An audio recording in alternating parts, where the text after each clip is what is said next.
It's great speaking with you. Thank you for taking the time to speak to us as an ex-Jeppe Oarsman, and indeed someone who's influenced a lot of guys in the club, not only in your time at the school, but also after your time at Jeppe. So I guess the first question is, why rowing? What drew you to this sport? Greg, thanks for that introduction, and thank you, Michelle. I feel that, I arrived at Jeppe, and there was this peer pressure thing of where you did a winter sport and a summer sport, and I was in the A-team rugby, but I just couldn't find a summer sport where I could get into the A-team and sort of connect with my peers in the classroom and as well as on the sports field. So I tried water polo, I tried cricket, I tried rowing for Jeppe High when I was in the prep school, and I must say, one day, possibly by default, Chris Smith approached me, and Chris was the club captain at that stage, and he found me at the tuck shop, and he said, we'd like you to try it for next season's first four. Now, if I can just put that into perspective, I had rowed one under-15C race prior to that, and we came stone last. And I couldn't even tell you, I remember one guy, Stephen Richardson, in the boat. The rest of the guys, I can't remember. But however, so Chris arrives at the tuck shop. He says, we want to, and my eyes enlarge, and I think, what is this all about? And I saw 20 guys in front of me that I'm going to have to jump over. I mentioned this to him, and he said, give it a try. And we were in rugby season at that stage. So I played in the same rugby team as Chris. And Chris was understanding now, Jeppe had a whole lot of committed parents. We had the Murrays, the Shorts, the Smiths, the Gills. I don't want to leave anyone else out, but these parents were stalwarts as far as rowing went. They were judges, they were timekeepers. The mothers got involved in the catering at the regattas, the Randalls as well. And so Chris really ran the club. There was a period of time where there was no master. So Chris came out of a first four with Paul Nettleton as Cox, Chris as stroke, then you had Roland Randall, and then you had Carl Sapphire and Andrew Gill in the bow. So Roland Randall was leaving that year.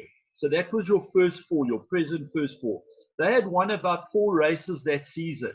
So they were up there. If Cares or Saints, one of them went on song, then Jeppe would win it. Otherwise, they'd come second, third, fourth, but they were always there. So you have to understand, I was getting into quite an experienced crew here, and they persevered with me. We trained during our rugby season. Our first regatta arrived, and that was at Kroonstad, 1,100 meter course, a windy course, 2-boat racing, pretty much like a Henley course, but windy. And our first heat, we draw King Edwards, and in the 3 seats of King Edwards is their stalwart, probably the top sportsman of the 70s at King Edwards, Brian Hodgkinson, and he's sitting at 3. He was first team rugby captain, he was rowing captain.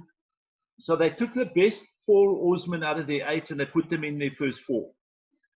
And we ended up winning that heat.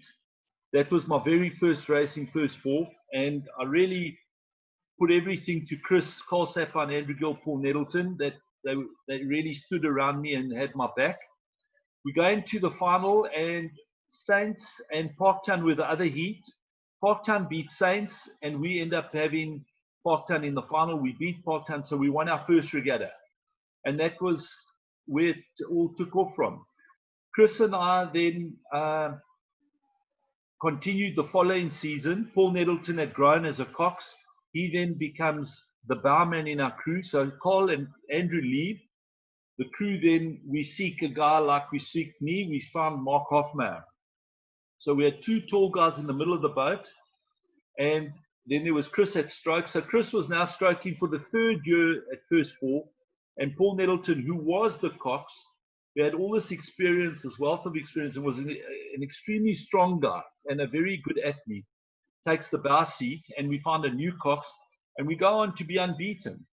And Chris and I then pulled ourselves out and became the first pair. So Jeppe never really had an 8 in those days.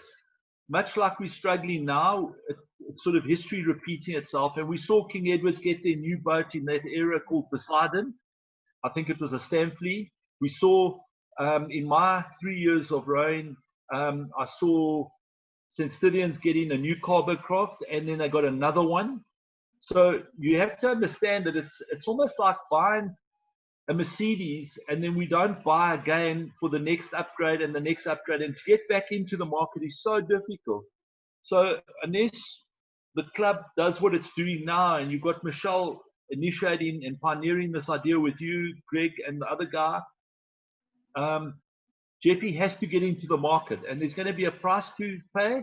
But once we're in, we can keep this ball going. And that was inevitably, that was my entry into rowing, and it's quite an astounding one. And I have so much to thank Chris about. Oarsman, what do you think about the Jeppe Boats and Blades fundraising initiative, and how do you believe ex-Jeppe Oarsman can get involved?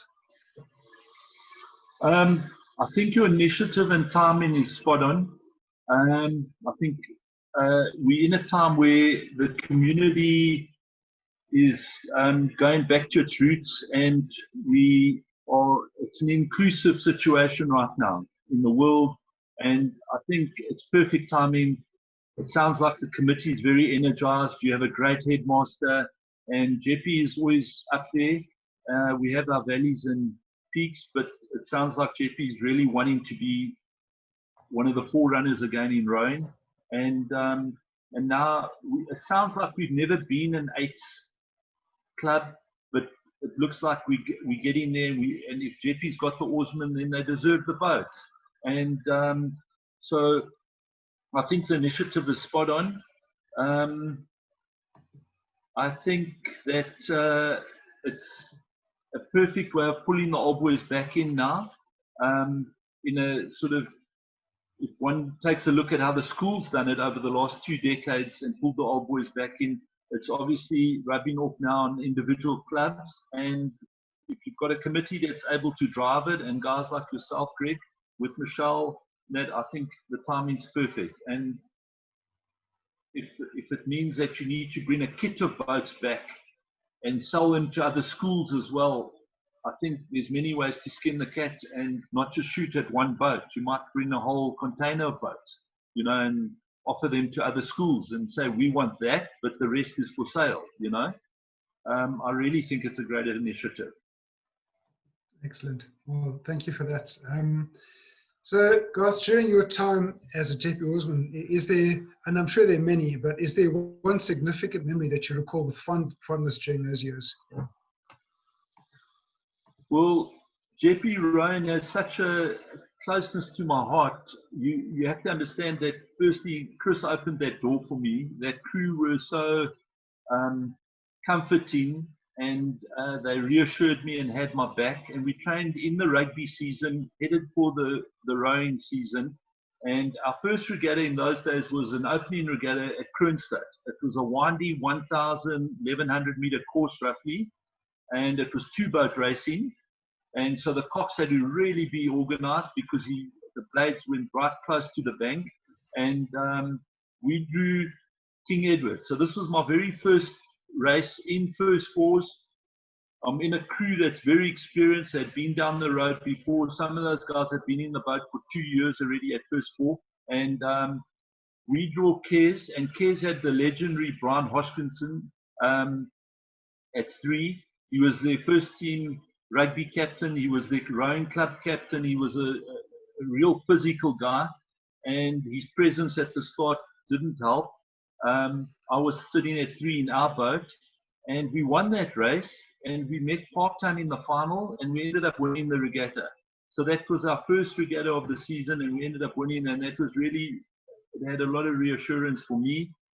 And rowing, I don't need to tell you the discipline, the self-confidence, the esteem, the race planning, everything that goes with it, the package. You just take it with you into life. And I think the fact that the camaraderie in our crew, where guys like Cole Sapphire, Chris Smith, Andrew Gill, and I must tell you, we had a cox, Paul Nettleton, whose father also went to Jeppe. Ox Nettleton was a legend of a sportsman, and Paul became our bowman the following year. He grew.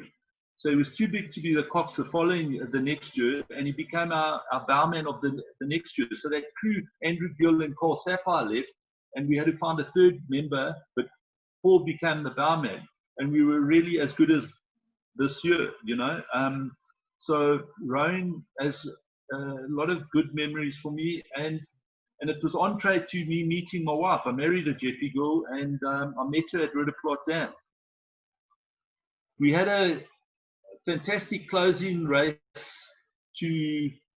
for me was our pairs race the following season. So Chris and I would break away out of the 4. We'd row first 4, and then we would row first pair. So the stern pair became the first pair. And our final race of the season was against, there were 4 or 5 boats in the final, 1,500 meters in those days, not 2,000. And we came up against, our opposition would have been the Florida Park crew. And they had 2 brutes in this boat. And it was Opperman and Hovman. We were dominant in the season. And they, at 650 to go, were leading by about 2 lengths. And I think Terry Munton from Remapan was the commentator. And he had suggested that we were out of the race now. And it looked like Florida Park had this one.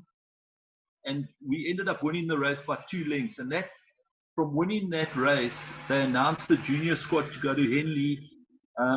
And Chris and I got selected. And Peter Jones, who was the St. Stithians coach at that stage, said that we weren't in the squad up until that race. And really? The fact that we did that, they had to put us in. And so Chris and I ended up touring, and there were 3 Parktown, 4 Cares, 4 St. Stithians guys. And it was a great tour, and under a good coach, Peter Jones, who was, I think, a British Cox in his day. So we came back with lots of experience and that. And so I have fond memories of Jeppe, and it's a fantastic sport, fantastic school, and it's the type of pupil that goes there as a bit of everything. He relates to everything. Excellent. Well, thank you very much for that. Well, thank you so much for your time. It is really great catching up with you, and just hearing your stories, not only about Jeppe, but Henley as well, because that's again the pinnacle of rowing, isn't it? It really is good. So for everybody else out there, thank you for listening, and please do go check out our website. That's jeppeboatsandblades.co.za. See how you can get involved. And until then, keep calm and keep pulling together for gold. Thank you very much.